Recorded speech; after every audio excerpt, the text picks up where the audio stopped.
Welcome back, Zaltanna, to the Lucky Die. Previously, Zaltanna jumped through a portal into the unknown. Having followed Tyr's verbal and dreamlike instructions, Zaltanna took a jump of faith as she propelled herself through a portal, one that was being held open by her friends.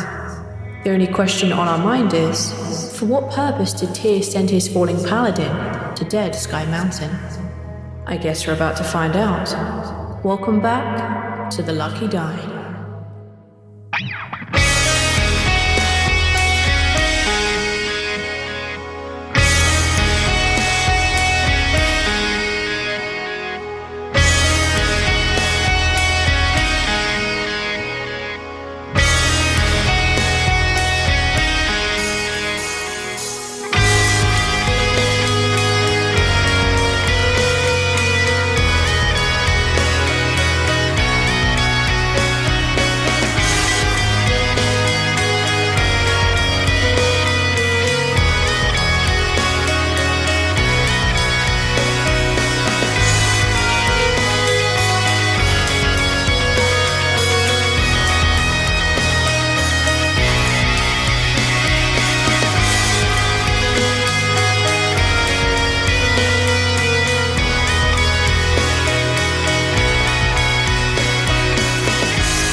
Zaltanna, you step through the portal. You find yourself in a long hall made of stone. There are 2 long wooden tables. There are old battle axes that are still sharp up on the walls. There are shields that are cracked and worn, hanging as trophies above the fires in their grates. Upon the table there is ale in horns resting upon the table. There is food which is rich and luscious, and the scent fills your nose. As you look from side to side, you realise the tables just go on and on and on. There is no exit, there are no windows. There are lights hanging in the kind of candelabra type things, dripping wax onto the tables below. It feels very much at peace here. Standing beside you, there is a human. No, it's a gnome. No, it's a dwarf. No, it's a tabaxi. It's a lizard. No, nope, it's changed again. It's a Goliath.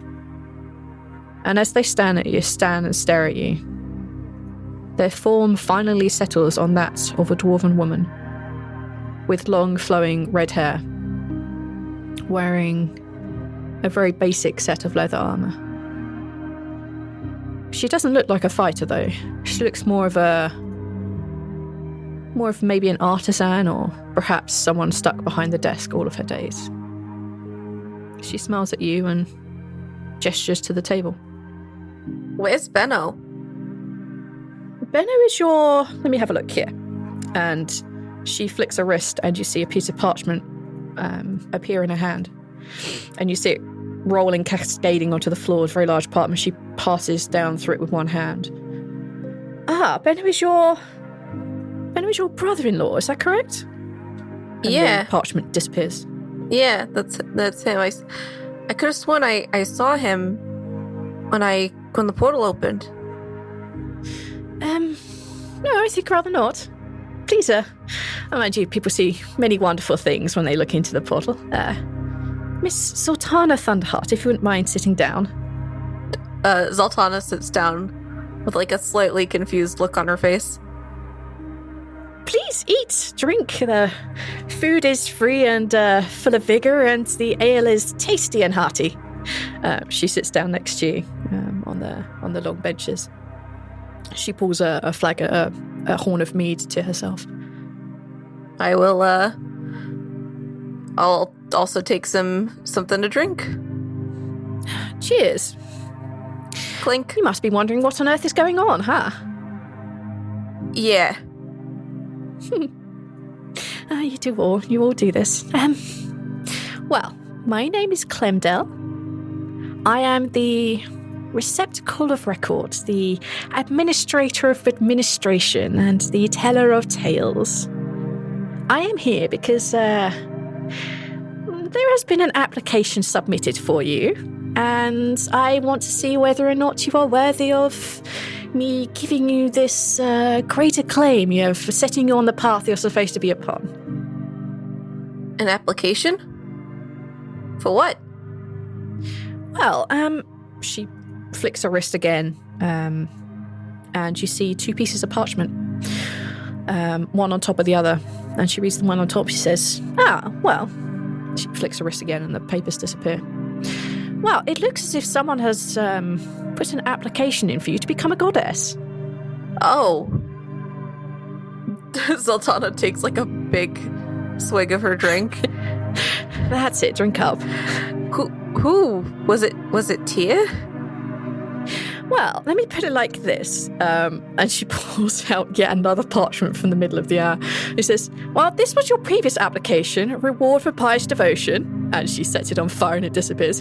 Well, that's clearly been destroyed because that no longer applies, does it? But you did submit another one through a different route. He has nominated you to become a goddess of, let me get this right, bloody revenge. That's how he phrased it. But unfortunately for this nomination to go through, you need 2 other gods to co-sign and verify, I'm afraid. Oh, okay. Do you have 2 other gods in your pocket with whom you could get to sign this particular application? I would take that as a no. Maybe the other gods in the triad? Like Ilmaida, maybe? Well... My wife is a god, maybe? Your wife... Oh yes, talking of your wife. And you see them pull the parchment out of the air again.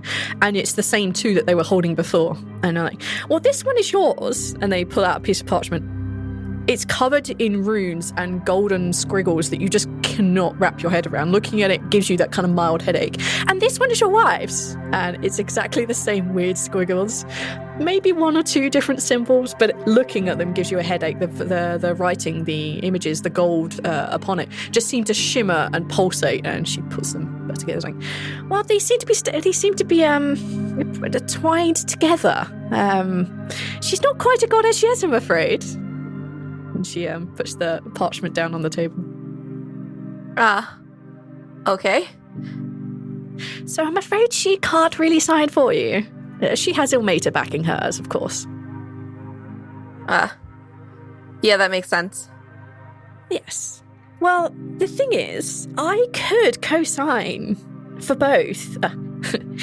Being who I am, I have somewhat better powers than some of the other mere gods here.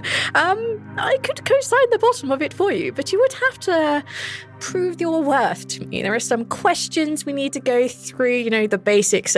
Who are you, your name, your godly name, your symbol, your traits, your divine powers, whether or not you can handle responsibility to the world, to your followers, whether you really are a true embodiment of the traits you seem to, that Tia has put you up for, actually. Okay. She takes another swig. This is a lot. Okay, so let's start off, with your permission, I assume that becoming a goddess is something you'd wish to do? Yeah. Yeah, it is. Interesting. And you see her flick both her wrists this time. You see the parchment that was on the table disappear, one of them appear in her hand, and you see a quill appearing out of thin air in the other hand.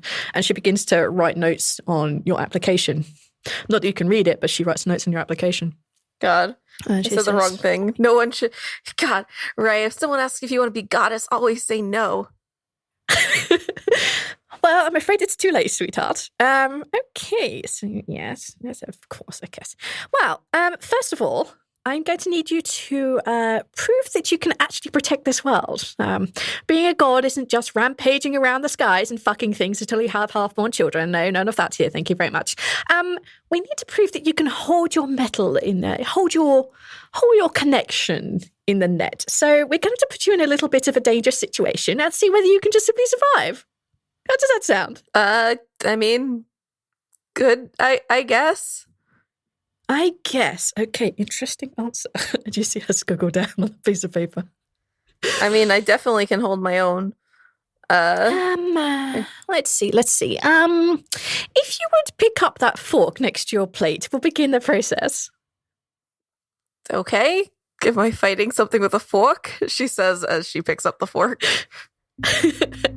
As you pick up the fork, you are transported. You find yourself in a circular stone room. The edges are about 8 feet high. From your position on the floor covered in sand and chalk, you can see that there are beings watching you on the balcony above. They're in tiered seats. And they're looking down upon you. Some of them are chatting to each other. You recognize one or two. You recognize what would be Ilmater talking to Tyr and Torm. You recognize a few other gods from your travels. They're looking down upon you. Within this small circular room, let's say it's a 50 feet diameter, there is a Valkyrie. She stands tall and proud. She is carrying a greatsword. Not your greatsword. Calamorn is yours. He's still by your side. Standing here in the arena, you have your armor, you have your sword, and there is a Valkyrie. Mm-hmm. I'd like you to roll initiative, please. Oh, I'm ready. I am so pumped to fight this fucking Valkyrie. I just want to, for flavor, I want to grab out, before I roll initiative, I want to grab out Cal. I'm going to point him at the Valkyrie, and I'm going to say to him, "Hey, Cal, look, lunch." I'm hungry. Amazing. Okay. Okay, let's do initiative. See if maybe roll 20 won't hate me today. Nope, that was a 1. Well, that's not so good, Zaltanna. Okay, so the Valkyrie got 23. What did you get? I got a 1. You have nothing on your initiative. I got a right? 2. Wait, no, I got a 1. I have a +0 to initiative. I got a 1. Okay, that's good. Being that there's only 2 of you in this fight, it doesn't matter that much, but okay. Oh, let me ask you. Yes. Am I replenished for this fight, or am I playing at 69 health with, like, 1 less 3rd level spell? You are replenished for this fight. Okay, well, I'm gonna click the long rest button then. And as you drank the mead and picked up the fork, you also have 1 inspiration dice for this fight. Yeah. Singular Fucking dice. go. Okay, it's her go. She lifts the sword high in the air, and she is going to crash it down upon your head. For 26 versus your armor class. Well, so that definitely hits.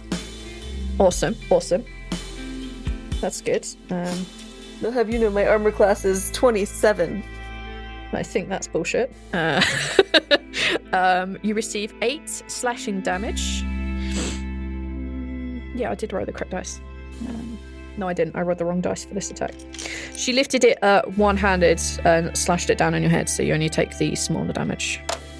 So it's 8. So yeah, you take 8 damage. Okay. All right, let me just get one more d10. Okay, that's all the dice she should need. That's going to be her opening attack. She's right in your face now. She covered the distance between the 2 of you exceptionally quickly.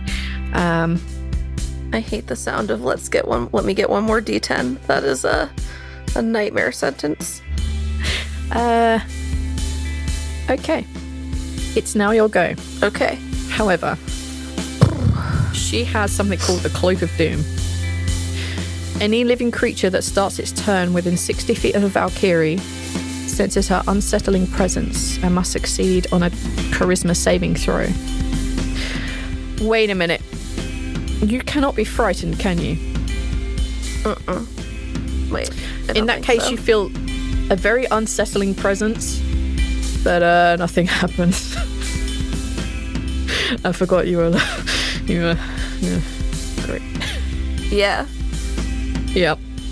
Yeah, you feel fine. Absolutely no worries at all. You feel a little bit like, I've seen worse. I've seen raw. Yeah, I'm like, you think that's scary? You should try Hour of Reaping. All right, sick burn. It's now your go proper. Okay. Cool. Yeah, so I'm going to just straight up cowl at her. Of course. Yeah. Oh, wait. Nope, that's an action. Fuck it. I feel like every time I have a spell, it's always just an action. So the first one's a 29. Yeah, that hits. And then the second one is a 19. That hits also. Okay, cool. And obviously, in front of Tyr, with what little Tyr magic I still have, I'm gonna look that fucker directly in the eyes as I smite. All right. You look at Tyr, almost doing the pointing to him with your sword and looking at your sword again, like looking between the two, as you attempt to bring down the Holy Thunder. I'm gonna do it on a level 2, so I'm gonna get 2d8. But as you do this, it doesn't. Tyr just shakes his head. And what you instead feel from the deepest anger contained within your heart is you feel your own rage travel down your arm and explode through the sword as you do your own smite damage. Frankly, my deepest rage is pretty fucking deep. So My word of rage is huge. So how much personal smite do you do? 8 and 8, so that's 16, plus 15 slashing damage, plus 2 damage. Okay, so you do 13 slashing damage on your first one, and you do 17 damage, slashing damage on your second one, plus 16 smite damage. So you did 46 damage in total in this round. Okay, cool. Also, I'm gonna have to rename Bring Down the Holy Thunder, since I'm not bringing down Holy Thunder anymore, to something like Reach Inside Yourself and See, or something dumb and There may be a lot of inspirational. rage. You can yell rage, anger, die. Like, you I'm have just gonna- time to work on this. I'm gonna yell You have time. By Zaltanna. the end of this episode, you'll figure something out. Zaltanna Smash. Get us sued by Marvel. No, don't get sued by Marvel. We don't Okay, have that kind so of that money. was your go. Is there anything else you'd like to do?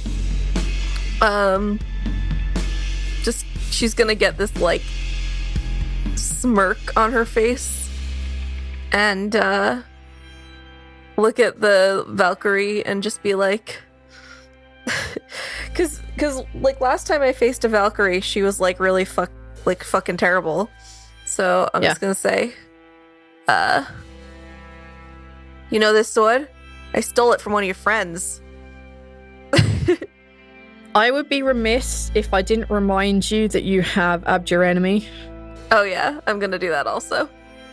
Yeah, I would be an asshole if I didn't remind you that you had that. That's my prayer of denunciation, though.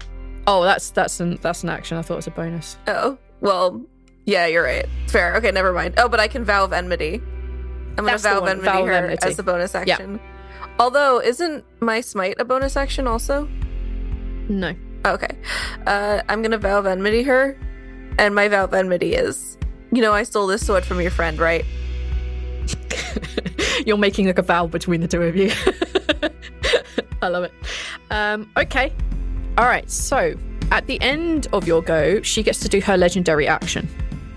She is going to attack you with her longsword. She grasps it in 2 hands and she smashes down at your head. For a 22 versus your armor class. Yeah. Now she's bringing it down 2-handed. She gets to do additional damage. For 6 slashing damage, plus 18 radiant damage. Well, that's not fun for me. No, that's not good for you at all. So it's 18 plus 6. Yes. So that's 24 damage to 24. me. So that was her legendary action. Oh, that's Now it's her only turn. one fucking action. So at the end of every one of your goes, you can take a legendary action. If there were more people in this group, she could have 3, but that's not the case, so she can only use 1. She raises her longsword and she swishes it around her head and brings it across your chest. For 16 versus your armor class. Nope. All right, you dodged the second swing on her action. It's now your go. Eat me is what I'd like to say to her. And Okay. Eat me has been said. It's 20 minutes of your episode up. All right. shit. That's you're concerning me. I'm very I concerned. should be concerning you. What do you want to do? I'm gonna be reckless, and instead of healing healing myself. Actually, I could do both because I have. Wait, no, never mind. None of the things I have are a bonus action that I can heal. Fuck it. I'm gonna be reckless because fuck it. Okay. That's what a bloody revenge person does. We do reckless, Of course. and I'm gonna. So, I'm not. So this is the first one because I have the advantage from Vow of Enmity. Yeah, if you just click the advantage on, because I assume you're going to be vowing enmity at her all the time. Yeah. So yeah, just So the first click it one on is a and 29. any other checks I do. That hits for sure for 13 slashing damage. And the second one is a 24. That hits also for 16 slashing damage. So that's 29 in total. And obviously, I'm going to cast this one at a 3rd level. Okay. So that gives me, what, 48? 4d8, yeah. So what do you attempt to say to bring out your inner rage this time? I don't know. Fuck you. That's what she says when she channels her. There's a small burst of radiant damage that comes out of your sword through Curl, and that's 19 additional damage. She's looking pretty beat up. Good. On the end of is that it? Oh, and I'm attack twice. doing the same thing. You know, I'm vowing enmity at her. I'm gonna say You could smite her again, you know what? because you did hit twice. You can smite on each hit. I'll do that, and I'll do another 2nd level smite. So give me 1 second. Okay. On another 10. All right, so the first one was a mighty fuck you, and it slashes like kind of in her general wing area. The second one you go for just like you kind of like jab her in the kidney area for 10 radiant, riding the fuck you. All right. Cool. This is good. She looks unhappy. On her legendary action, she is going to cast Bane at you. So I need you to take a charisma saving throw. That's a 21. Not at advantage. You. So the first one was 7 plus 4. The first one was 15. Okay. Yeah. So you got a 15 on your save. Does that beat? No, it fails her DC. Oh fuck. So for every attack roll, you minus 1d4. Minus 1d4 for every attack roll. Yes. It's And saving throw. I don't have a brain to do things like this. It's okay. I'll roll a 1d4 every time. It's fine. Thank you. Okay. So that was her legendary action to bane you. So now she's going to take her actual action. Anything I can do to boost myself? No, I think stabbing you is the better of all the options I have here. She moves, flavor text, she moves around you and goes to slash at your back. For a 21 versus your armor class. Yes, obvious. Yeah, jeez. For 9 radiant damage Okay. and 9 slashing damage. She gives you a wicked smile and she says, I'll be taking back my sword. He ain't yours. And I'm gonna lay on hands for the full fucking Monty because at this point I'm just, you know what? Fuck it. I'm laying on hands. I'm laying on hands 50 and bringing myself back up to full health. jeez. Because fuck this woman. Your hate her. internal revenge and rage clearly just got activated by her saying it was her goddamn sword. It's not her fucking sword. It's my goddamn sword. He's my best friend, and you can't have him. Yeah, so that utter rage, that utter, like, vengeance for, like, no, he's mine, fuck you. No, I'm gonna get you. That just pure divine vengeance has just healed over all your wounds. It's ceased the flowing of blood. Everything is knitted back together in your determination of, like, fuck this woman. Okay, cool. You have healed yourself. That's my action, see, and then I don't feel corner like of your eye too, just kind of like golf clapping, like yeah, good job. And I'm going to vow enmity again too, and I'm going to go. It's my fucking. You don't need to keep vowing enmity. I don't think. I think it's a minute. Oh, I don't know why I vowed it last time then. I feel like I have. Oh yeah, you gain advantage on attack rolls against the creature for 1 minute. So yeah. Okay, hold on. I feel like I probably have something else I can do. Let me check. Oh, I'm gonna hunter's mark her. There we go. Perfect. What does this divine mark look like upon her? I assume Zaltanna's divine symbol would be a wolf. Alright. You basically see a pair of fangs just like hovering above her head. Almost like a really demented halo, but it's a pair of fangs. Alright, I love it. This is beautiful. Okay, cool beans. I like this. At the end of your go, she is going to cast... Nope, that's lame. I'm not doing that. She will attack you with her sword again, because it seems to be doing super good. And she's super annoyed that you've revitalized all your wounds. For a 12 versus your armor class. So that's not going to do anything. She swipes down to one side of you, and you can basically barely even react. So she misses wildly with her legendary action. On her actual action, however, she lifts her longsword again, and she goes to cut generally about the throat area. For 19 versus your armor class. Yep. Nice. And she does 19 radiant damage.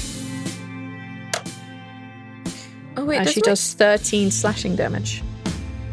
That's a pretty decent chunk of my life, but yep. I'm still fucking you kicking. Kinda, like, nicks you across like the front of the throat, and you see a nice like burst of blood going across the arena. You hear some of the gods up top like, ooh, like they're doing the correct emotional responses to scenes. Well, I'm glad that they're not like all just like, oh yes, good blood spurts. It's a very sweet day. Good show, dear boy. Look at these peasants fighting for our 30 minutes through your episode. Jesus fuck. Okay. All right. So what do you want to do? I'm gonna do some more slashing. Okay. And I'm also going to... Well, I'm gonna slash first, and then I'll see if I do the other thing. Okay. You're at advantage. So those are my two, 18 and 19. Do either of those hit? So on your 18, because of your Bane, you get a 14, and that fails. Oh, fuck, that's right. I'm just going to double check Banes for everything and not just the first one. Yes, it's every time. Okay. So the first one misses. The second one, the Bane only affects you minorly by like a singular point. So that makes an 18 instead of a 19, but an 18 hits. Yes. Then I have my Hunter's Mark, which means I cast it at a first level because I'm lazy. So I'm going to do an extra d6. So hold on. I should cast it at a higher level like a smart person. So that's 5. Then I'm going to, instead of smiting the way I usually smite, I have some fancy fucking smites. So, All right, so you do 17 slashing damage when the sword like basically breaks through the skin at roughly stomach level. You see the halo of fangs, which is your wolf mark, just kind of bite into the back of her head for 5 damage. Okay, cool. And then I'm gonna do this one because it will make her be frightened. Okay. It's only a d6, so it's not as good, but Next time you hit with a melee weapon attack during the spell's duration, your attack deals an extra 1d6 psychic damage. By the way, Hunter's Mark and Wrathful Smite are both concentration spells. oh, okay. Well, then I'm just gonna smite. Forget it. Okay. I'm gonna smite at a 3rd level because fuck it. And so that's 46. Yep. And that's an additional 11 radiant damage. Mhm. So she's looking exceptionally peaky right now. And she has to make a concentration saving throw to maintain her bane on you. Let's say it's a DC of 16. Don't fuck me. You've got this. Fuck her. Well, she rolled a 16 on the dice, Damn so it. she's totally fine. Fuck you. On her legendary action, Mm-hmm. she will cast... Oh man, could she really cast it? She taps her chest, and you see momentarily the visage of her skeleton. And you see it flash once, flash twice, and then it disappears. That's her go. What does that do? You'll find out. On her go, she is going to cast... You will hear her tip her head back. Do you speak Celestial? I do not. I speak Dwarven, Elven, Gnomish, and Common. She tips her head back, and you hear this strange musical sound coming out of her mouth. And you see her wounds begin to heal over. Oh, hey, guess what? Real quick. Take off that 11 damage. I have to re-roll it because I rolled 46 instead of 48. Oh, okay. Sorry, that was 15, not 11. That's okay. She's still not dead. Yeah, so she tips her head back and she says this divine word. And as she tips her head back, you see the wounds that you've managed to get in her stomach heal over as she heals herself up. Okay. How peaky is she looking now? She looks a lot less peaky than she did a moment ago, but not as healthy as when she arrived in the arena. What do you want to do? Honestly, this is like when you're playing Pokemon and you're like really close to like knocking out your opponent, and then the other trainer uses a potion and you're like, God damn it, I'm out of potions. I know, it's exactly like the moment when some cast lay on hands on themselves and get themselves back up to full health. You're just like, oh, God damn it. You know what? I hadn't thought about it from the other's point of view, but also I don't give a shit because I care more about me living than her not dying. Okay, fair. All right, it's your go. I just gotta say, fuck you, lady. I'm gonna fucking do more attacks because what else can one do? Hold on. Me. Okay. Oh no. So the first one I crit on, and you know what that means. Oh no. Oh no.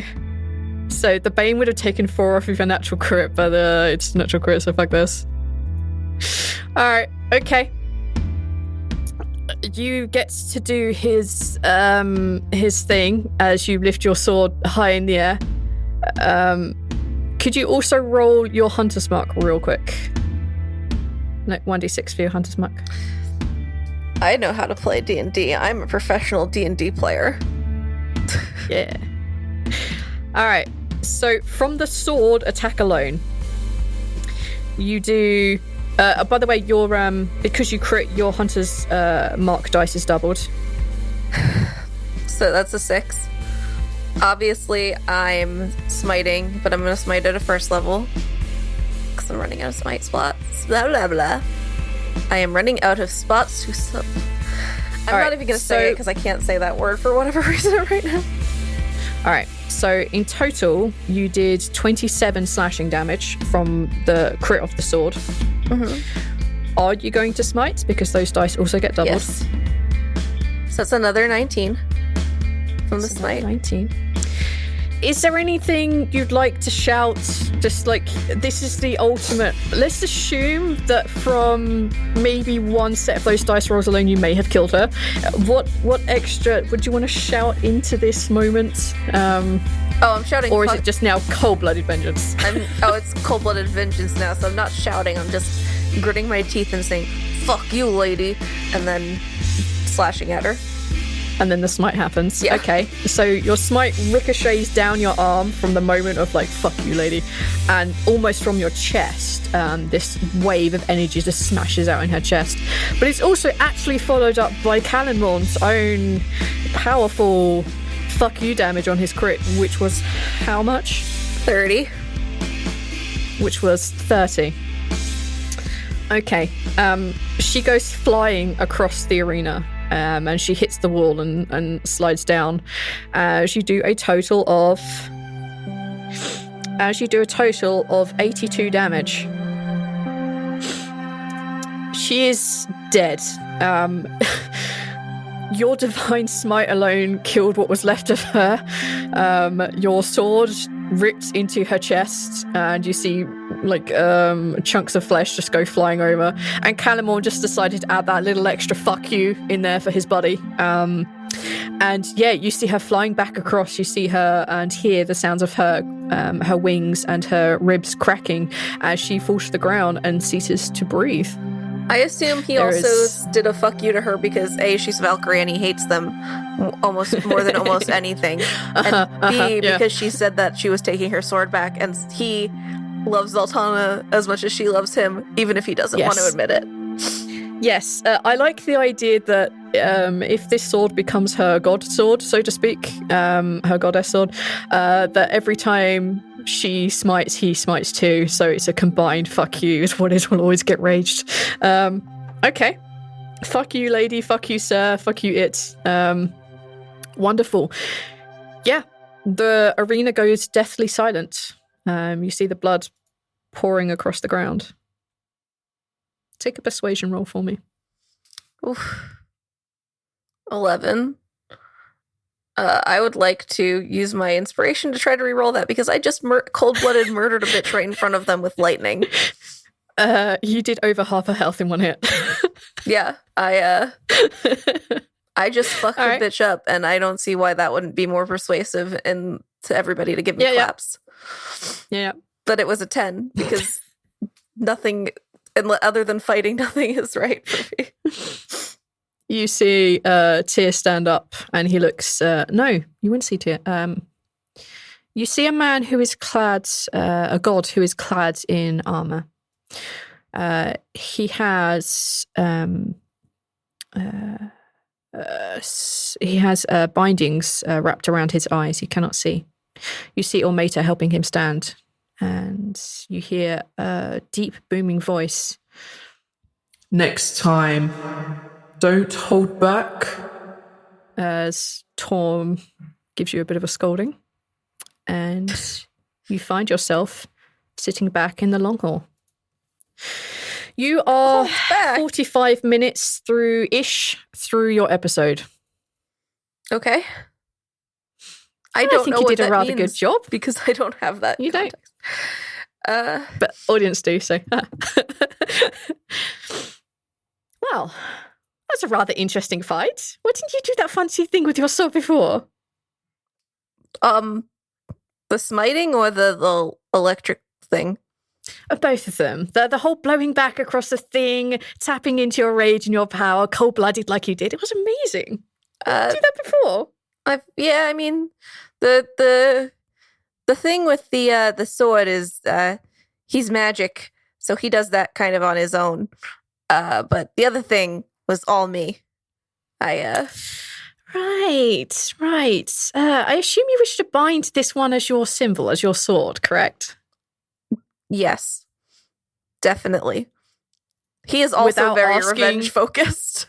Yeah, so without asking, you would know that Calamon would agree to this without a heartbeat, without hesitation. Well, that's simply wonderful. Great. It saves us having to try and find your weapon. Wonderful. Well, that's another question ticked off. Already has weapon. Fantastic. Well, you're a dwarf. I'd expect you to have a weapon already. You all seem rather keen on those sort of things.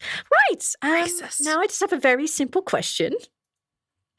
Would you be willing to die for this world? Not just like, oh, I'm going to die and go to Cicero or Bellum or wander around in the stalking plane for a while. I mean soul-fire, genuine death to save the world. Yeah. Actually, a couple of months ago, I probably would have said fuck the world and no, but no, I'd be willing to die to save the world. I have to ask, is this true? Yeah. Okay. Oh, wonderful. Not a single ounce of lying in there. Thank you for being honest about the probably would have fucked the world thing. It's good to see you've grown. Wonderful. Okay, now I have a bit more of a awkward looking question. And she taps you on the forehead. And you find yourself standing on a platform. Below you is a well of green fire. From various descriptions you've heard of people through your adventures, you would assume this probably to be soulfire.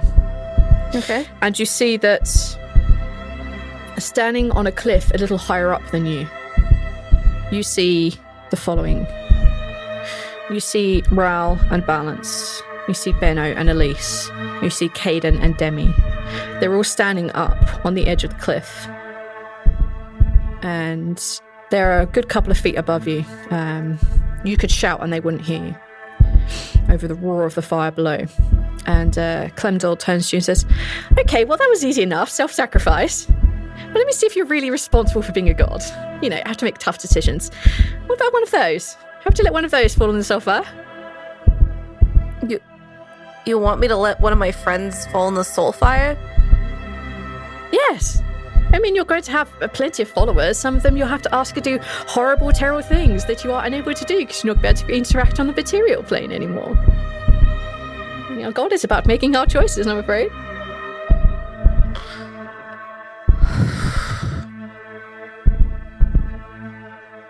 And throwing myself in isn't an option. No. Fuck. You see her write something down on a piece of parchment, however. Who's up there? It's Rawl, Balance, Benno, Elise, Caden and Demi. Caden and Demi. When I do this, is it going to kill them in reality? Let's assume yes. Oh, man. You could take an insight if you want. I'm going to take an insight. That's a 16. You're unsure. Oh, my God.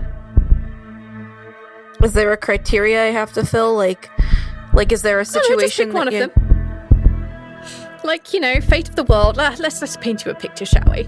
Wonderful word picture. I'm good at those.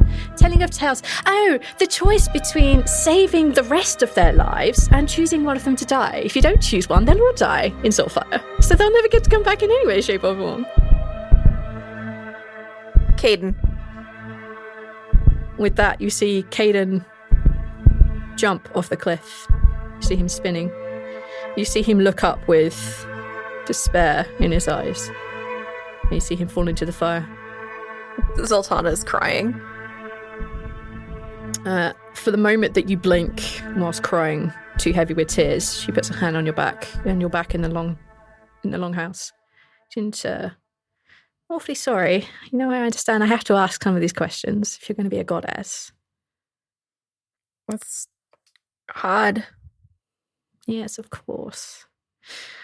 But I'll have you know that Caden would have wanted this, out of all of them. Well, they all would have, of course. They all would have jumped in, but he wouldn't be angry. Let's put it like that. And she kind of puts an arm around you and says, well, I'm awfully sorry. But, you know, fate of the world. Right. Okay, now I'm going to take you somewhere else. I need to You've proved that you could handle the responsibilities of being a god, and that's wonderful. A lot of people jump into the soulfire themselves and think that will earn them godhood, but shocks to them, they're now soulfire ash. So, okay, let's move on. Now I need to see your utter dedication to your trait. Bloody revenge, yes, that's utter. Are you true the embodiment of that? Right, I'm just going to take you back in the past now. And she hits you on the back of the head. What? Don't hit me. You find yourself standing next to Benno. Both of you are looking at a brothel. This is shortly after the death of Odette.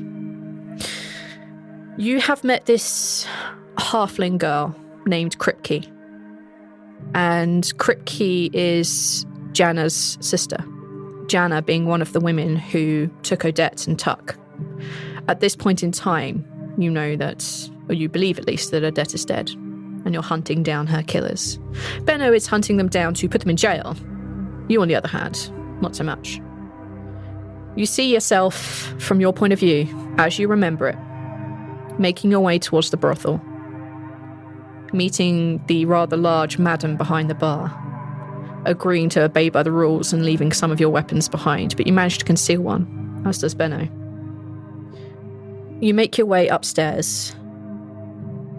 You find the room which Janna is in, and you hear two voices inside.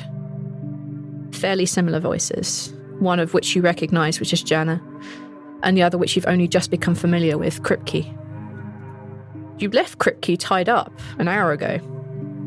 Somehow she'd broken free of her restraints, and she is now here, warning Janna that you are approaching. What do you want to do? What happened?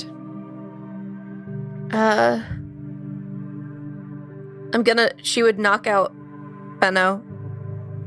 Okay. And take his weapon. There's definitely a reason they were estranged. Yes. He turns to you and you know he's about to say, "Don't kill her. Leave the girl alone." You know this. You know everything about Benno. And as he turns straight into your fist. And he goes down without a qualm. You find a small dagger he uses. He only uses it if he absolutely has to. And so far as you know, it's never been bloodied. He's always found a way out of it, or he's ran. You now have a dagger and whatever weapon you managed to hide. What do you do? One of my hand axes, I'm going to assume. Perfect. Hidden in your boot, as always. My boot hand axe. Your boot hand axe. I'm going to knock on the door and say, "Housekeeping." Shh. I think she's here. Oh, well, at that, I'm just going to kick the fucking door open. You kick the door open, it flies off the hinges all so much. You hear a couple of people down, like, the end of the corridor, like, and you see Kripke standing in front of her sister. Her arms are outstretched, and you see Kripke half undressed. You see an escort laying on the bed, passed out asleep. Probably from drunk, could be from whatever they were doing. You never know. Kripke, get out of the way. She shakes her head. I do not want to harm you. No. I can't let you kill my sister. I can't. Janna, just run. And Janna's like, no. You see her grab her shoulder and throw her back against the wall. No, this one's mine. And you see her kick at something next to the table. And you see a sword fly up, and she catches it by the pommel. Swings it round and is ready to fight you. Huh.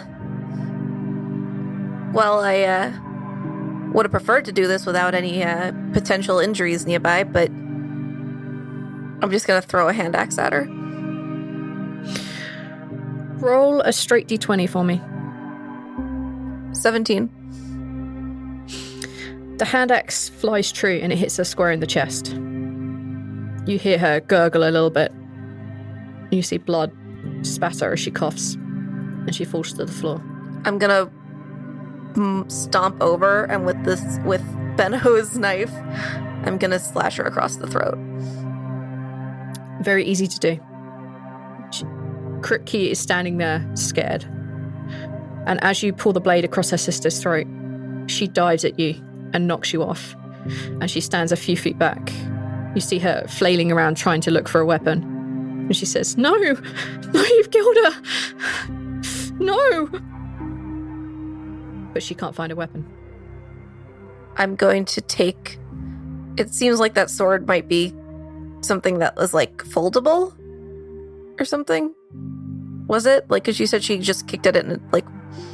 Basically, she kind of, like, kicked it off the table so that she could catch it. She was being flashy. Oh, I see. Okay. I'm gonna take her sword. I'm gonna put my stuff back in, like, I'm gonna put the, I'm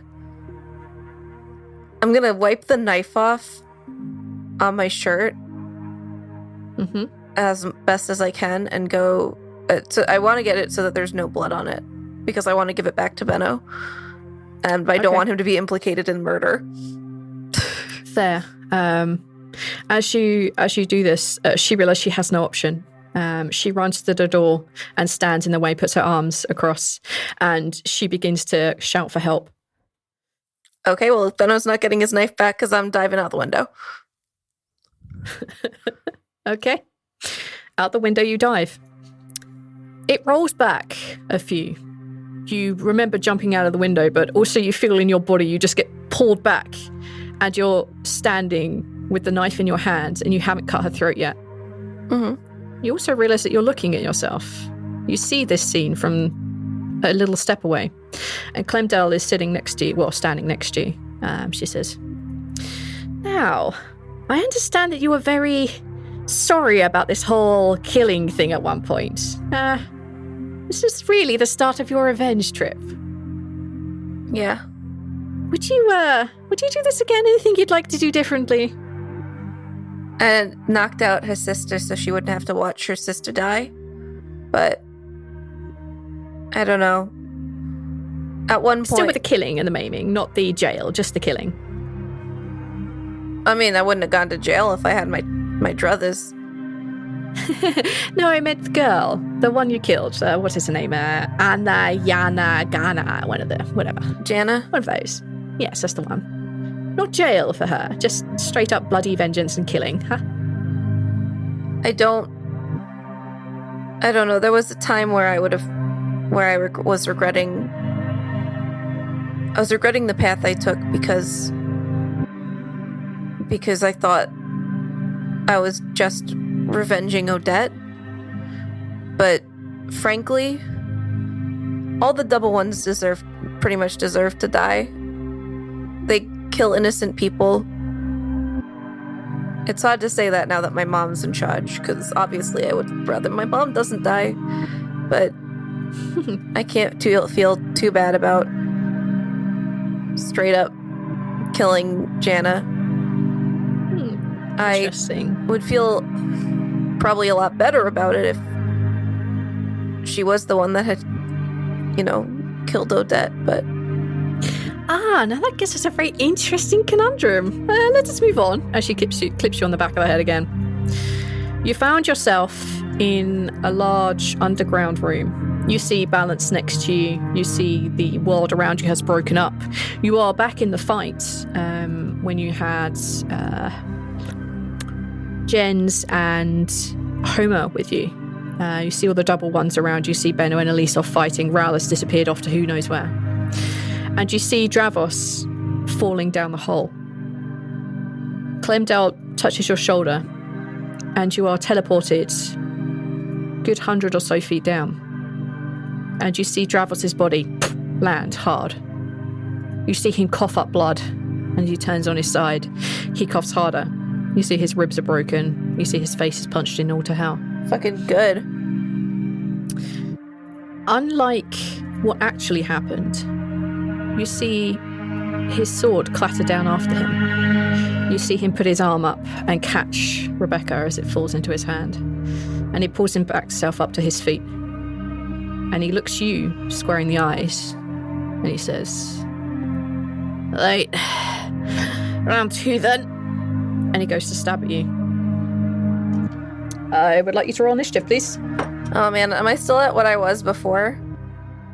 You have all the powers that you now have. You're exactly the health level you had just now. You have whatever spell slots you've burnt already. You are as you are. Okay, so I'm still at like real shit health right now. Okay. Oh, yeah. But so is he. I had to write down what his health was for when this day came. Jesus. Okay. Wow. You are, on a side note, about an hour through your episode. Wow. Wow. So would you like to tell the lovely audience what it was that you rolled? I rolled a Your 1. initiative? I rolled a 1 again. Well, sadly, he rolled a 2 on the dice, so I thought he was going to go last, but no. Okay, so Javos gets to go first, and he attacks you with the Rebecca. Actually, I have everything in here, so I need to roll. He slashes you for 26 versus your armor class. Jesus, yes.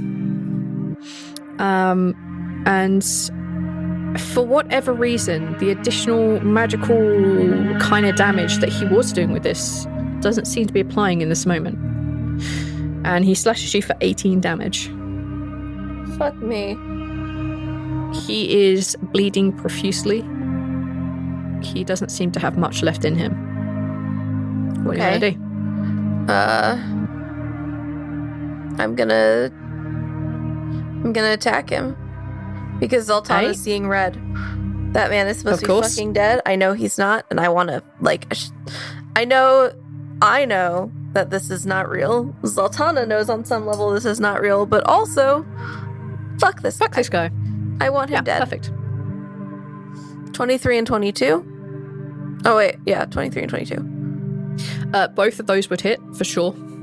And I mean, only just, but yeah, that would hit for sure. I'm gonna do a Holy Thunder at level 1. Or a fuck you. Now it's called a fuck you. Or fuck you at level 1. Yeah. Another 10. So it's 13, 14, 10. All right. So you slash for 15 slashing damage on your first hit, and the roar of fuck you echoes around this kind of cavern that you found yourself in. It's very small, crack in the rock. And you hit him again for another 16 slashing damage. As you attack twice, as you kind of like stab at him, slash at him, whatever it is, when his go comes around, he takes half a step back, throws the sword on the ground, and says, "I surrender. Mercy." You don't get any fucking mercy, Travis. And I'm gonna He take a drops step to one forward. knee, and he says, "Please, I can tell you all the secrets of Double Ones. I can give you the powers that you need to fight what's coming. Please, my life." Do you think I give a fuck about the Double Ones? Yeah, obviously they're scum and they kill people that don't deserve it, and they're terrible. But the worst of all of them is you. You kidnapped my wife. You drained her of everything to the point where she got killed in her fucking sleep. You murdered my dad. You had my dad murdered, Travis. Do you think that you deserve my mercy? Tell me honestly. I know things. If you were me... I know things. I could help you. Travis, if you were me, and I want you to answer honestly, would you spare you? He looks about wildly, trying to think of something to say. I would try and listen to reason. Wrong answer. And I'm gonna slash his throat. As the blood flows, you feel Clemdale reappear next to you. She taps you on the back and she says, very, very interesting, very nice. Man calls for mercy, you kill him anyway. I love it. Love it. Really, really living up to this. Wonderful. Okay, well, this was a nice, easy, cut and dry case. How about a slightly more complicated one, eh? She slaps you on the back of the head again. Okay. And you find yourself almost like an out-of-body experience, watching someone you know very well. Two Knife Honorino. Honorino is in Chatvok. Okay. You see the canals all around you. You see people. You also see the undead crawling out. You see him running around and giving orders. You see him lifting his sword and protecting women, children, merchants. He is doing the best he can to help. When all of the undead fall, when you close the portal, you see him sigh a relief and hug the nearest person. And you see that person look to him, and she says, "Thank you. Thank you for saving my life. The food you brought, thank you. Everything, thank you, Honorino." And he says, "No problem. No problem. It's my town. No problem."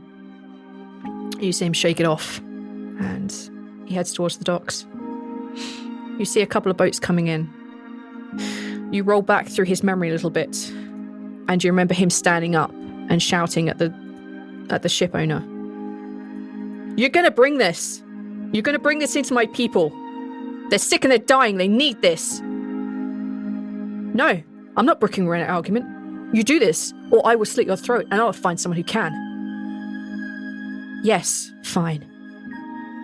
Fine, I owe you a favour, whatever you want. Just help my people." And then you find yourself at a table opposite him. He has his weapons, but he's looking at you. He's in a bar. He's in an inn of some type. It's fairly empty. Him, the barkeep, old man sitting at the bar. And he sits in front of you and just waits for you to speak. I think you know why I'm here. He nods. You have done a great deal of good. But that doesn't negate what you are responsible for. You understand that, right? He nods. Of course. Good I've done doesn't negate the bad, and the bad I've done doesn't negate the good. Why couldn't you, if you were gonna go do something like you did in Chatvok, just stay put and keep doing that? You drove me out. But I tried I to left. help and you drove me out. But I left, Honorino.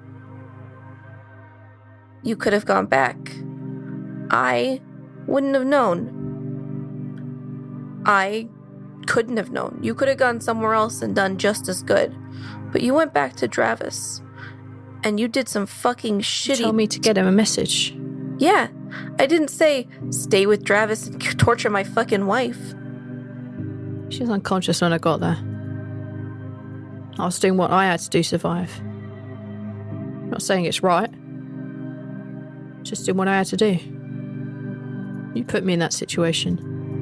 You threatened to cut my knackers off, man. I don't regret that. I don't regret telling Dravos. My hatred of you is not as deep as it once was, but because of what happened to Odette.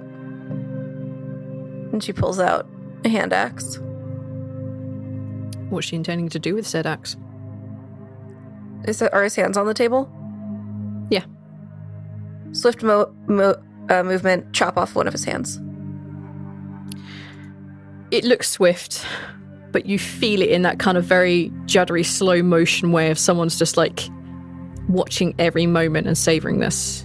You see this, you're standing next to Clemdale, watching you and Honorino at the table as you slice into his hand. Interesting again. Real commitment to your cause. Wonderful. Not going to kill him, just maim him somewhat. I wouldn't feel like it was a good revenge if it affected the lives of people who are innocent in any kind of serious way. In this situation, he's back in Chatvok, helping getting things to people. So I would just... You see her scribbling furiously on the parchment. She's taking down every word you say, you think, but she is writing furiously as you've spoken. If he's going to be saving people, he should live with the threat that I'll come back, because I will come back and kill him if he continues down the path that he started when he went back to Travis. She nods.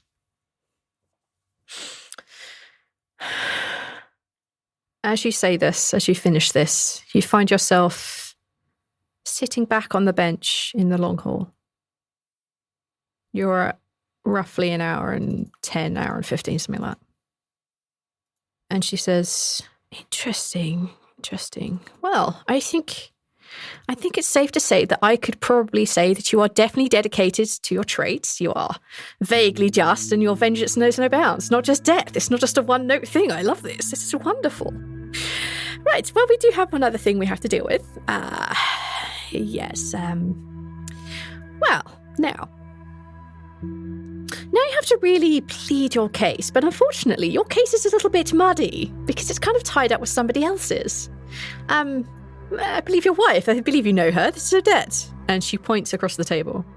And sitting there, looking kind of a little bit stunned as if she's been pulled out from nowhere, is Odette. Odette. I'm gonna get up and walk across to her. Absolutely. As you get up, she meets you halfway. She kind of like leans down a little bit and gives you the tightest hug. I'm going in for a kiss. All right, yeah, then that's definitely what happens.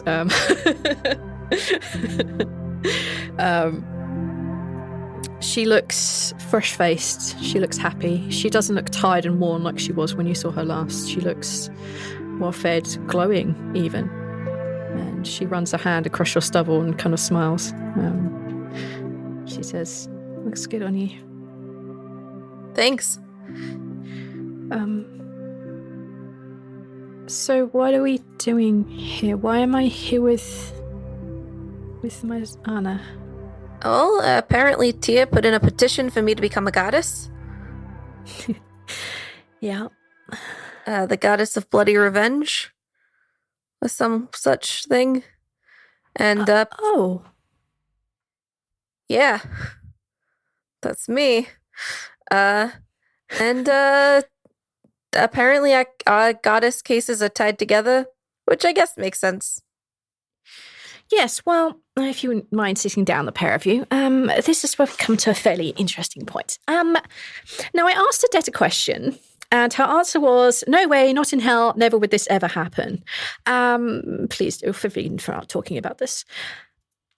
And it's kind of holding her back a little bit. Now, I have a suspicion that you'd probably say the same. But let me put it like this.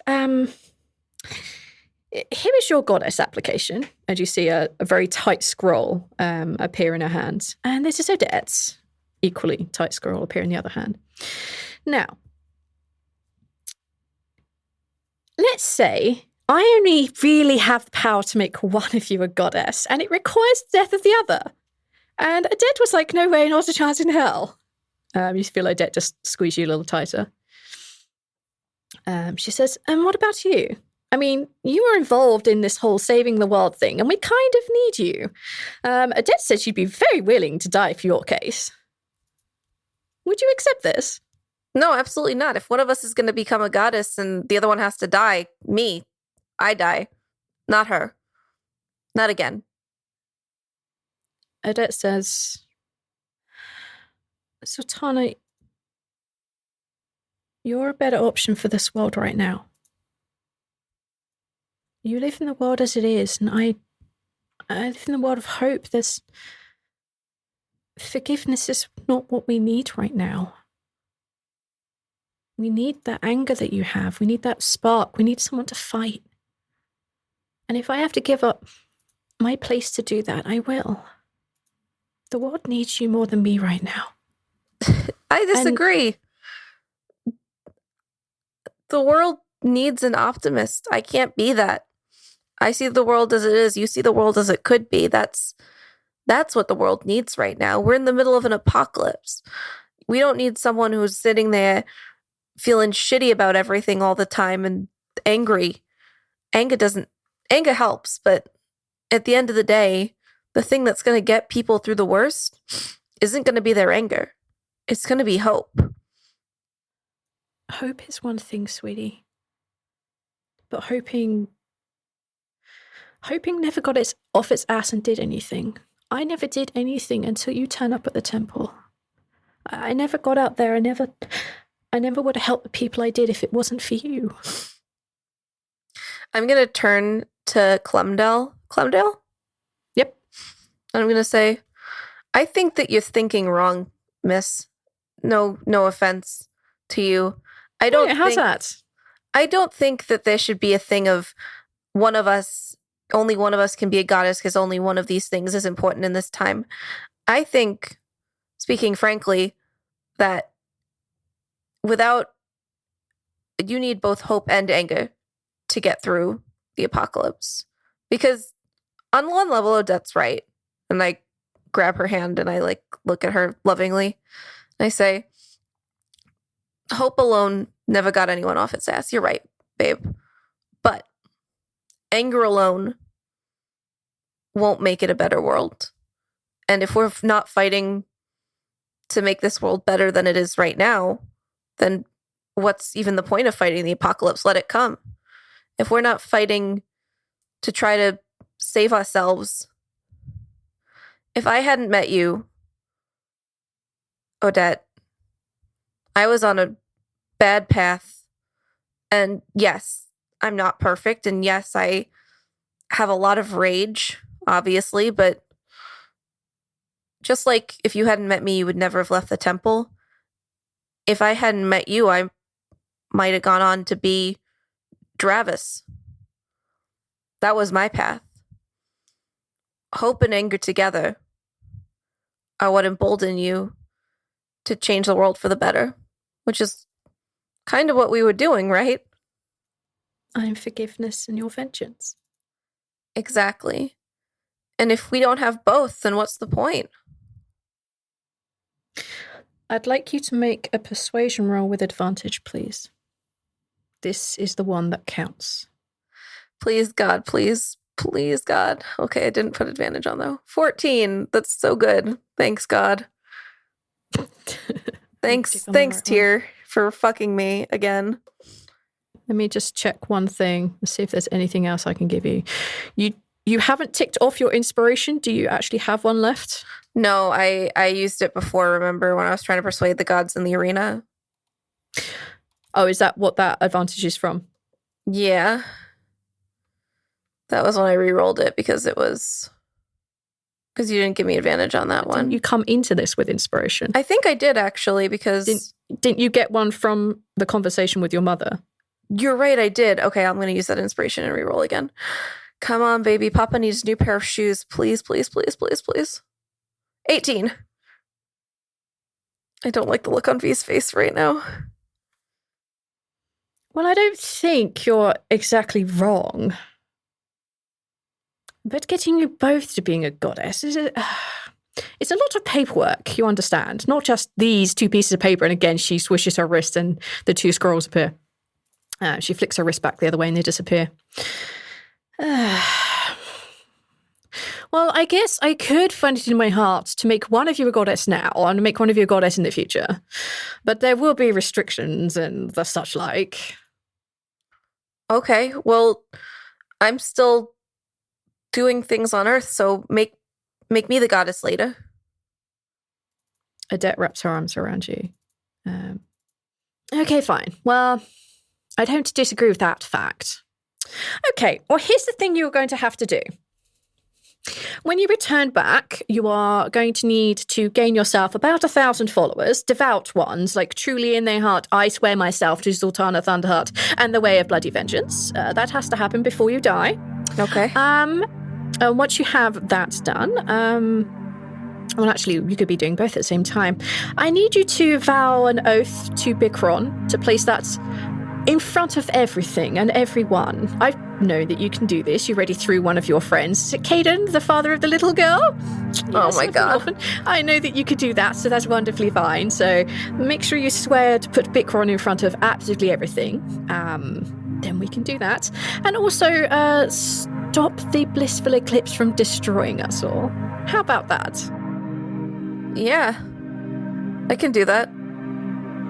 Now, you have to understand that if any of your steps veer away from protecting Bikron and putting it in front of absolutely everything, including, I'm very sorry, darling, in front of Odette, And then we're going to have a problem. If you don't have 1,000 followers by the time you complete the other things, we're going to have a problem. And yes, if you don't put a stop to the blissful eclipse, well, we'll be dead anyway. So, do you agree to these terms? If you break these terms, I'll read you the terms and conditions later. And she puts her hand out to you. I'm not sure how I'm gonna find 1,000 people who want to swear to bloody vengeance, but sure. She... do you take her hand? Yeah. Okay. She clasps your wrist, and as she does so, you feel something stab into your wrist. It's very, very sharp, but she won't let go, and you cannot break out of it. You see blood dripping onto the table, and as you look down, it actually falls onto your application. You see the blood infuse into the gold, and you see your name written there. You see a wolf's head appearing underneath, and she says, as she pulls you in closely, her mouth by your ear, she says, "If you break this, your soul will be destroyed. Do you understand?" Good. Oh, shit. God. As she lets go, Odette reaches over, and as she goes to kiss you goodbye, you are propelled backwards through a portal, and you land with your back in the snow, looking up at the north wind, standing on the altar, and your two friends laying on the other side. Now, an interesting side note, you had 90 minutes to do this. This recording is now 1 hour 30 with 20 seconds. Oh, cool. Congratulations, Zaltanna. You've gotten through. Hey guys, it's Casey. I know usually it's Zaltanna in these outros, but I just really wanted to say how much I appreciate you guys and how amazing it is that we've gotten to 100 episodes. And really, it's all because of you guys. The amazing support that we've gotten from you guys it's overwhelming, genuinely. And I wanted to thank you. Also, if you want to hear more from us, you should go follow us on Twitter, because Arch is super, super active on there. And then you'll get to know when all the latest episodes are out and everything. Yeah, go follow us on Twitter. Oh, and just so you guys know, there's not going to be an episode on the 23rd. It's the holiday. We're all going to be out doing holiday-y things with our families. So have an amazing holiday, you guys. And I guess let's see how Zaltanna does at getting 1,000 followers. I'm a little skeptical she can do it personally, but I'm hopeful. All right. Bye, guys.